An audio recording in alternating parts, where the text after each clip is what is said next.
Good afternoon, everyone. Lovely to see you all here. Thank you for coming. When I saw the the title of the panel, Beauty and Brutality, I thought the organizers were trying to say something about us. It's okay for you, Anita, but I get brutality. So we're going to talk about a couple of different genres, and Anita has a very wide range of how can I say it, work that covers multiple genres, from poetry to children's books, but particularly literary fiction and crime noir. I just wonder if you can explain, for the benefit of the audience, what or how you would define those two genres and what they mean to you. Good afternoon, everybody. I'm very pleased to be here at the Mysuru Lit Fest. This is my first appearance here. And so there are actually a couple of reasons why I dabble in multiple genres. The first thing, of course, is that when I decided that writing was what I was going to do with the rest of my life, I knew that I would bore myself silly if I was to write the same kind of fiction again and again. I mean, literary fiction is great, noir is great, children's fiction is great, but if I were to just stick to one genre, I think I wouldn't have found it as challenging as I do when I dabble in multiple genres. That apart, when I have an idea, the idea comes with a certain I think sociological and anthropological details, which makes it imperative for me to decide what kind of a genre am I going to fit it in. So I think in many ways the idea suggests to me what form it should take. So if, for instance, I couldn't do my noir in the form of literary fiction. It just wouldn't work. Because for me, literary fiction is so much about the mindscape, the interior dialogues that a person has. I say dialogue, not monologue, because we all the time we are talking to ourselves in two voices. And that is something that is best captured in literary fiction. But if I wanted to do social commentary, then noir is the best form for that. Okay. So given that they're very different in style. Do you have to, is it a conscious, you have to get into a conscious mindset that you're writing that particular style? Yeah, so I think confession, probably I'm schizophrenic because I keep kind of shifting, the way I write.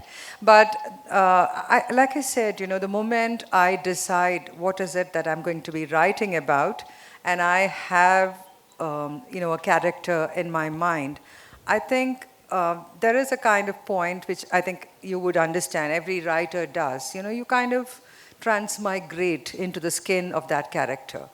And so I then start seeing the crafting itself from the point of view of that character. And that changes things. And then, of course, I do have a few things, rituals that I follow, which makes it easier for me to shift the voice, the tone, the tenor, even the cadence of the writing, which is basically, I'm still one of those people who still writes with a fountain pen. So I do all my writing longhand. So I just have different pens for different genres. It's as basic as that. Do you ever write in two different genres at the same time, or is it just project by project? I do. So what happens is that, for those of you who've read my literary fiction or my noir, you know that I tend to write about not so very, happy things. I tend to kind of look at the world the way it is, warts and all. So I need a respite from that, that intense scrutiny of the world, the intense scrutiny of the human soul, all of that. And I find that respite in children's fiction. I find that when I write my children's fiction, I energize myself, and I also find the lightness of being coming back into me. So I need that. I, in fact, need children's fiction to be seen. It's very different for me because I get my respite from the world and writing about killing people. Yes, absolutely. Do you, is there any of your work where you have a crossover between the two styles? Is there anything? So again, if those of you who haven't read it, Mario Vargas Llosa has this brilliant book called Aunt Julia and the Scriptwriter. So in that book, what happens is that it's a story about a man who writes radio plays, because in Brazil, in South America, radio plays are a big thing. And there is a point where his characters start appearing in one radio play and the same character appears in another radio play in another form and so on. And I was very struck by that when I read it as a young person. And now I find myself doing that. So in my children's book, there is a reference to a character who now is going to appear in an adult book that I'm working on. And I just finished another children's book, and the children's book has a character where there is a reference to Inspector Gowda from, my noir fiction. So I do that. That crossover happens a lot.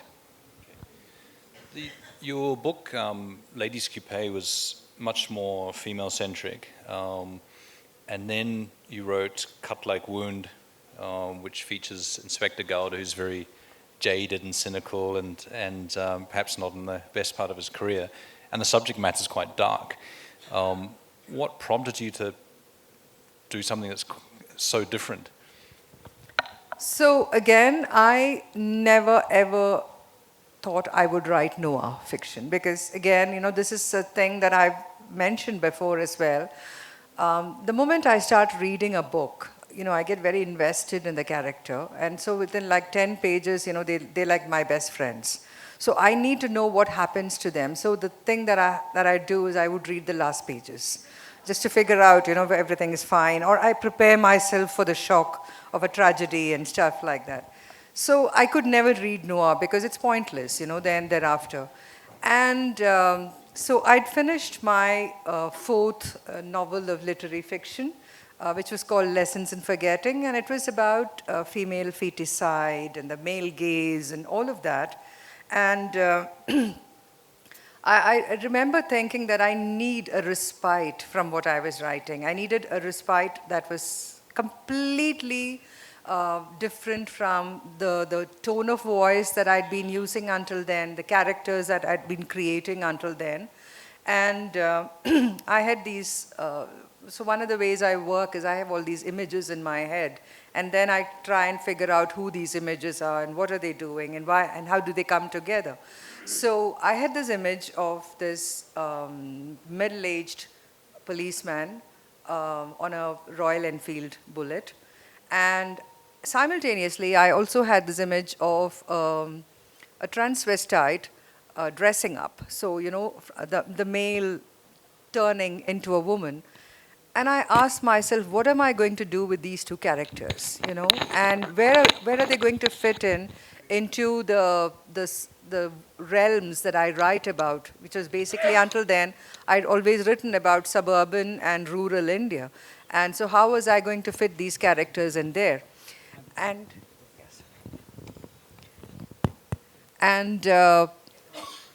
then it just so happened that I said, perhaps I should try and write a crime novel and see how it goes and see what happens. And I remember calling my publisher and telling her, like, look, I have something to tell you. And I could hear her gasp because she actually thought I was going to tell her something like a major life decision. I'm quitting writing. I'm getting divorced or something like that, And then I said, I think I want to write a crime novel, and I've written a chapter. And she laughed, and then she said, send it to me, and I'll tell you if you should go ahead with it.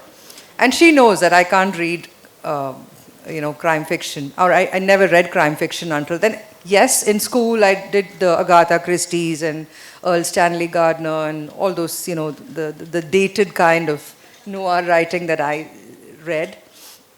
And so I started writing, and then I found that the best thing for me was that I found that when I was writing literary fiction, that I couldn't do social commentary. You know, social commentary is something that I truly believe that writers in this time and age ought to kind of spend time on. And because all of us, you know, even when I read a writer who puts in social commentary, it makes me look at the world with a slightly different perspective. It makes me gauge things. And so that was what I think I really wanted to do with Noir. And so the transition from literary fiction to crime was, in that sense, quite seamless.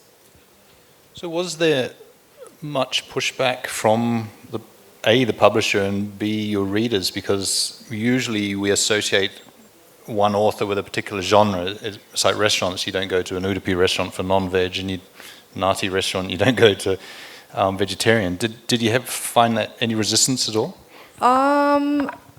Yes and no. Publishers were, I think, more welcoming of the idea that I was dabbling in commercial fiction. Because, obviously, the sales figures are different from literary fiction. The readers, to a large extent, were very interested in seeing what was it that I was doing. But what I think was that, of course, it did disappoint some literary fiction writers.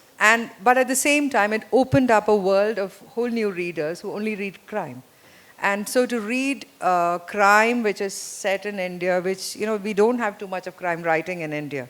It's now catching up, but when my first book came out, there was hardly any crime writing that was coming from India, which was Indian-based. I'm not talking about the few classics that we had, but I'm talking of contemporary crime fiction. So in that sense, I think the readers were much more welcoming. So, something else that interested me when I was reading Cut Like Wound, when you were talking about the police station and the procedures and things like that, to me it seemed very real. Did you spend much time with the police doing any research? A lot.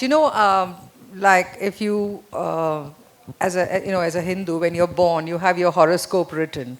And I keep telling my mom, I said, I'm sure there must be some reference to time that I've spent in police stations, because I've been in and out of so many police stations. And oh yeah, this is my favorite story. So when I started research, I knew somebody who knew somebody, and they connected me to the commissioner of police at that time in Bangalore. And he said that you can, go and meet these people. They'd be able to tell you what happens, etc., and so on. So I went to multiple police stations. I went to, different kinds of police stations, rural stations, right in the city, and then, slightly suburban areas and stuff like that. And what I noticed was that all of them would tell me the same story. And all of them would give me the same kind of fruity to drink and the same sliced cake to eat. And I was like, okay, this is getting nowhere at all. And then I knew somebody who worked in the military police, a friend of mine. And he then said, look, I know somebody who's on suspension at this point. So he's going to be able to kind of talk to you much more, without worrying too much about how it's going to kind of hit him back and so on. So I met this gentleman. We have this very nice, those of you who are familiar with Bangalore, there's a place called Koshi's, and I met him there. And he wasn't in uniform then. And, so I was asking him questions, and he would give me a lot of, the truth, without kind of trying to dress it up and make it sound, like wonderful things happen at the police station and so on. And I did ask him about, how do you interrogate, the interrogation practices. And then they actually organized for me to visit a postmortem and all of that. I did everything. I did the groundwork for it. And then this gentleman got reinstated into his position. And then when I went to meet him, out came the fruity and the cake again, at which point I decided now I have to do something else. So there is a bit of, kind of ingenuity you need in kind of doing your research, groundwork actually. So what I would do is, without going through all the courtesies of sending him a message and saying, may I speak to you at this hour, I would just randomly call him so that he wouldn't have time to formulate his answers. So there was a lot of work I did, and each book that I've done, whether it's Chain of Custody, which was about child trafficking, or the third book, which is called Hot Stage, and it's about illegal fights and stuff like that, I've had to do a lot of work because otherwise I wouldn't be able to write about it, and the details that I put in. Did you ever have to be mindful of what you're putting in your books in case of perhaps upsetting someone or getting someone in trouble? No, actually, because I think one of the things that I've done, because I've always worked with various cops at various points, I would always kind of bounce it off them to see how true it is. And so they would tell me little details which I would never get otherwise. But I know that when I would be, finally doing the last copy edit of the manuscript, and I would have the acknowledgements, and I would say, may I put your name in? Say, please don't. We don't want it coming back to us. So yeah. So I've not been mindful about what I write, but excuse me, I've been mindful about how I acknowledge it. And was there anything that you witnessed during your research that made you change your story or change the direction of your story? Yes. When I was working on the book on child trafficking, the second one in the series, I did spend a lot of time, not just with the police, involved in it, with NGOs who work with them, but I also spent time with children who had been trafficked. So the stories that they told me would, just leave me like horror struck. One of the things that I used to do every week was that I would go to the city railway station where Bosco has a unit there. And what they do is every time the trains come from, let's say from Orissa, Bihar and stuff like that, the Bosco unit would kind of go around, and they know how to kind of, look at people and say if this child is actually with this person because the child is family, or has this child been trafficked. So while I would be waiting at the Bosco unit, they would be, I would go with them. So they would show me how to identify and all of those things. So all of that, when I started writing this book on child trafficking, all of that brought in so many dimensions into the writing, which I don't think I would have been able to write otherwise. I can see why including one trafficker, because I was sitting there alone in the unit, and he actually asked me if he could give me money so that, we would let them go. And yeah, so I put that into the book. Yeah, I can see why you need to write child fiction after this. Yes, absolutely. I think it would you need that sort of way to wind down and get out of that mindset. We've been shown the 10-minute sign already. It's gone very fast. Perhaps does anyone have any questions they would like to ask at the stage? At the front here. Microphone, please, to the front.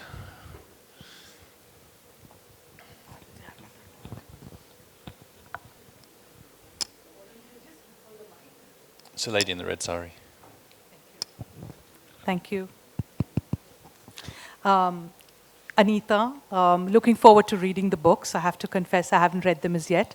But I am also a noir writer, and I'm based in the UAE. So my question was really, when you talk about the research and the, especially with regard to the police stations, and obviously I understand that it is because it adds that, that many dimensions to your writing, and it's important to do a well-researched, But something that I've always struggled with, which I wanted to ask you, obviously, and take inspiration from that, is how much of that is your writing really a lot of, for instance, the case files? Are they based on, when you write true crime, is it more sort of based on actual, do you also get access to actual case files with police, or is it more an understanding of procedure? I think, it's a combination of both. Because when you read a FIR report, when you see that, what happens is that you see how it's written. Now, one of the things that's crucial to and the filing of an FIR is the writer there. There's a person called a writer in the police station, a police writer, and he has some kind of knowledge of the legal process. So what happens is a writer can determine how a case is written. You know, the FIR is filed, what sections it falls under and stuff like that. So it could be, it could just be a scuffle on the road, but it could be written as something that is indicative of like assault. You know, there are two different words. An assault is a different section, and a little fight is a different section kind of thing. So the way it's written is crucial. So unless you do your groundwork, you do your, what they call, hardcore research, your writing is never going to be true. So that is why it's important. Like, it's not just crime fiction that I research every book that I write. So if I was writing about dance, then I would research about dance. If I'm writing about the making of silk saris, then I have to research that. So for me, research is integral to the way I write.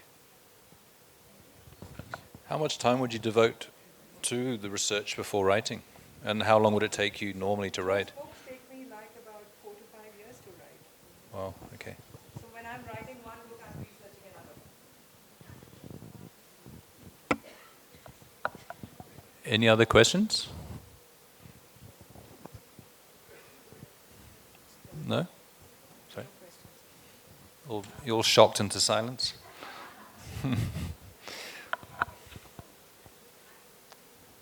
Just sit.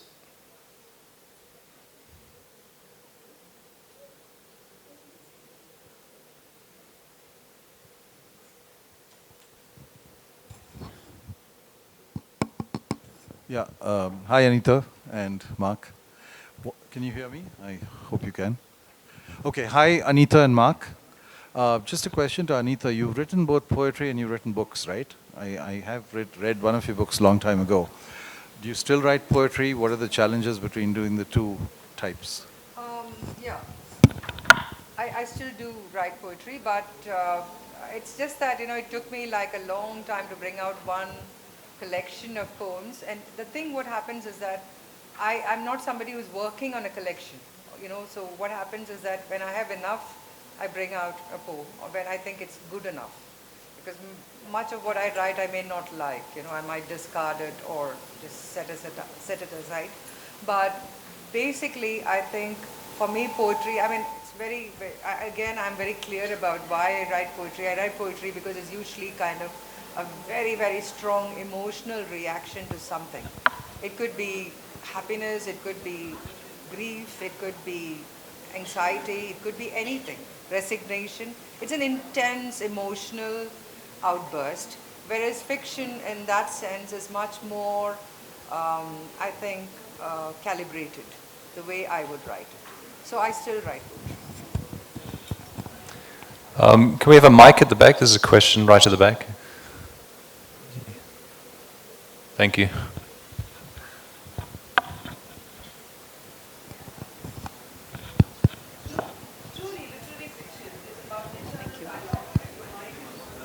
Hi, good afternoon. Here, I'm here. Just there. Yeah, here. I just loved the discussion, and I've recently authored a book on elephants, more of captive elephants. The point you made about especially the child trafficking part, right? Like, and how you connected. I'm just wondering on how do you then disconnect or dissociate from that? What was the process like? So, that's what I'm keen about. It's not easy. Your mic is... Hello. Yeah. So, the thing is, it's not easy when I finish writing a work that has kind of reduced me to nothing in terms of my, soul. That it's kind of, it feeds off the soul totally. And then there's nothing left of, I feel like, I'm like this hollowed out creature. There's nothing inside me, no emotions at all inside me. And it takes me a while. It takes me a few months actually to come out of that phase in my head. So one of the things I found was that obviously, like, I have to find coping mechanisms. And one of my coping mechanisms is definitely writing for children, because it's like I forget everything that I went through when I'm writing adult fiction. And then I try and just kind of dwell in the child's world, where things, it's not that a child's world is any less complex. It's a very complex world as well. But the intensity of the experiences are not as acute as it is when you're an older person, because your awareness of the world is lesser. And then, of course, there are all those things that I have to do, like go for long walks, listen to a lot of music, binge, watch movies, and all those things that, just kind of fill your head with other voices and other stories. I think that's all we have time for.